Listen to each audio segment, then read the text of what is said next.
Okay, your thoughts on the, everyone's building up the brotherly rivalry, all right? Jerick Teng versus Jeron Teng. I think it's fascinating, but, it's also not as if parang, I don't think it's like star player versus star player. Kasi parang, they both play for talented teams. It's not just, hindi lang naman yun sila yung nagdadala nung team nila. Well, certainly with Jerick, I think you can say that. With Jeron, I think Jeron gets a lot more help with, other just as prolific teammates. But why is it so fascinating? Is it just because they're brothers? First time ba may brothers na ganyan? Magu, first time, no? Ano sabi sa kakasulutan? Wala ba sa kasulatan mo to? College ball yun din. Ano ulit? namin. First time! First time!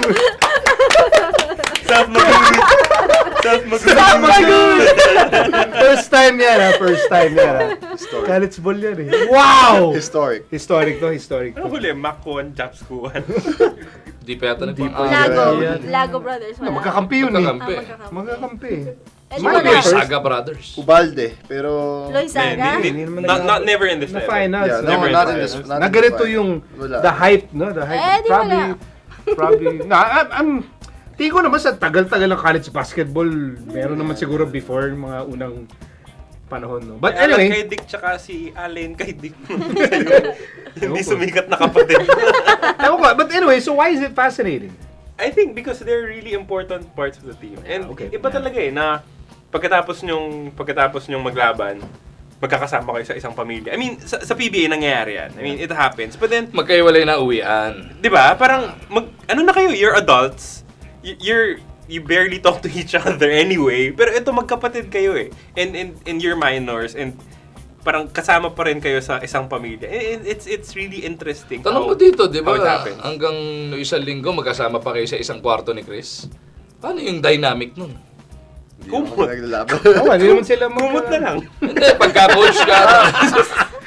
Lakas mo ng TV. Anyway, dali ka Anyway, sa'yo Magu, why is it fascinating? The Teng versus Teng. Because we na-amplify nga, or na-magnify how good Jerick Teng already is and how good Jeron Teng can be. Jeron Teng's proven this season how clutch he is, especially in that second round bata run. nga naman si Jeron. Diba? Yung pagiging clutch niya, yung pagiging a little more well-rounded niya ngayon, si Jeron Teng. Makikita mo yung potential, no? Ang limitless, eh. Tapos yung Jerick Teng, PBA ready na yung dating niya. Yung laro niya, lalo yung ginawa niya nung Game 2, even if natalo sila, grabe yung buhat na ginawa niya sa team niya. Okay, Miyaka, sa'yo, what's so fascinating about, Jerick versus Jeron? Kasi when they're on the court, walang kapatid. Nakita mo naman yung hustle nila sa isa't isa. Bablakan ka nila, wala silang pakialam kung magkikita kayo mamaya sa bahay. I'm just doing my job. It's that kind of rivalry, which is good, which is very healthy. Okay, does it have anything to do na savior silang dalawa? I mean, yun ba yung reason kung bakit exciting tong rivalry? I think a lot of us Set up. I think a lot of the savior community are very happy to watch them. I mean, wala naman. I mean, but they're syempre they're really very close. I talked to Jeron nga before the final. Sabi niya, di muna uwi, sa dorm raw muna siya. I think they're very close. You can see them supporting one another kahit pag Lasal games, USC. Throughout the years they've been watching. I think they're also the most charismatic players in their teams with the most fans. I mean, that's for sure. So, kaya naman magnify siguro. But for me, I still think Jeron Teng is actually the star of Lasal. I mean, last year for sure. This year, Vosotros played better. Perkins helped. Pero for me kasi pag crucial plays, Coach Juna gives the ball to Jeron and lets him do his thing one-on-one. I mean, fine. They're a good team, no doubt. Both these teams. But I still think they're one of the most crucial players. Same thing with Jerick Teng. Ngayon, siya yung tira ng tira sa UST. Both these games, he's been their leading scorer, their go-to guy since he got back. And it's interesting kasi kahit sa court, naghaharutan sila, trash talk, physical. Harutan.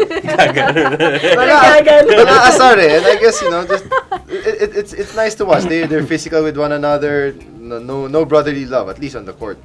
I think for the older generation din, nagiging interesting yung Jeron versus Jerick Teng because they see just how different the kids are from RoboCop. Alvin Teng. Yung ba nakikita mo? May AirPods ko ganun, sinasabi sa akin. For the older generation. Kasi sinasabi ng AirPods ko. Sino si Alvin Teng?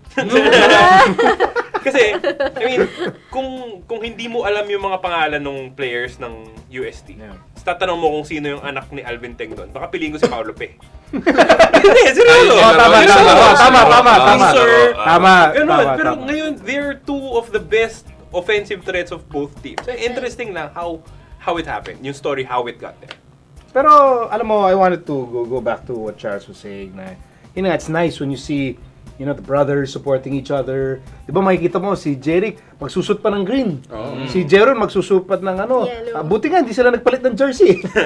Sa finals, But, alam mo, napaisip tuloy ako Kayo magkapatid. Di ba, savior din kayo? Di ba? Best high school. Best high school, okay. Next to Ateneo. So, bakit yung Third to San Beda. Holy Family Academy. Bakit kayong dalawa ni Chris? Alam mo, why can't you learn from Jeron and Jeric? Ako gusto ko I wanna see in the next conference, okay? Pag may laro ang Barako, I want Chris in a Barako shirt. Yeah. Tapos nakalagay, ano yan, Charles is the potent, ganyan.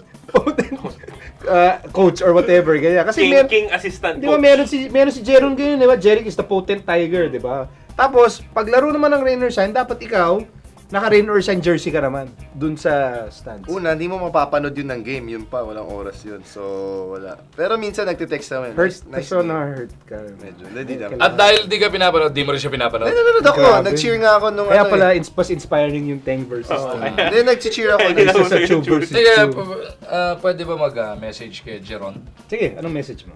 Jeron, may pagkakataon kang kunin yung last opportunity ni Jeric na makakuha ng UAAP title. Habang buhay niyang ikasasakit na loob yan. Kunin mo ha! Go get it, man!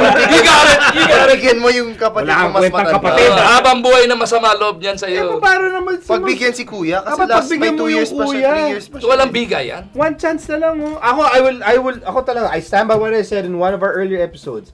If LaSalle doesn't win it this year, they can win it next year, and they can win it the year after. Yeah, but we still want to win it this year. So, kami swapang dahil we wanna win this year. Kayo 5 sunod-sunod, mas swapang kayo. Hindi kami swapag, gahaman kami.